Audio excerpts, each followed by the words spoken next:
Hi hello, ഇന്നൊരു lunch സീനാണ് കേട്ടോ. ഞാൻ എന്തായി ഉണ്ടാക്കുന്നതെന്നറിയോ? ഞാൻ കടലക്കറിയാണ് ഉണ്ടാക്കുന്നത്. ലഞ്ചിന് കടലക്കറി എന്ന് പറയുമ്പം എല്ലാവർക്കും ബ്രേക്ക്ഫാസ്റ്റിന് കടലക്കറിയൊക്കെ കൂടുതൽ ഇഷ്ടം. എനിക്ക് പക്ഷേ ബ്രേക്ക്ഫാസ്റ്റിൻ്റെ കൂടെ ഇഷ്ടമാണ്, പക്ഷേ ചോറിൻ്റെ കൂടെ എനിക്ക് ഭയങ്കര ഇഷ്ടമാണ്. ലേശം കടലക്കറി ഒഴിച്ച് ലേശം തൈരും ഒക്കെ കൂട്ടി കഴിക്കാൻ എനിക്ക് ഭയങ്കര ഇഷ്ടം. അങ്ങനെ കുറേ ദിവസം വായിച്ച് കടലക്കറി വെക്കണമെന്നൊരാഗ്രഹം. തലേ ദിവസം കടല വെള്ളത്തിലിട്ട് പിറ്റേ ദിവസം അത് നന്നായിട്ട് കുക്കറിലിട്ട് ഇച്ചിരി പച്ചമുളകും ഇച്ചിരി വെളുത്തുള്ളിയും കൂടി ഇട്ട് നന്നായിട്ട് ഞാൻ വേവിച്ചു.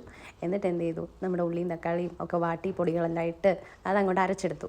അതാകുമ്പോൾ പെറുക്കിയല്ലോ പിള്ളേർ, ഇവിടുത്തെ പിള്ളേർക്ക് ഇച്ചിരി പെറുക്കൽ കൂടുതലാണ് ഉള്ളിയും തക്കാളിയൊക്കെ. പിന്നെ നോക്കുമ്പോൾ നല്ല ഒടിയും പയർ കിട്ടിയായിരുന്നു. അപ്പോൾ അതിനെ ഒടിക്കാനൊന്നും നിന്നില്ല, കത്തി വെച്ച് കട്ട് ചെയ്തു.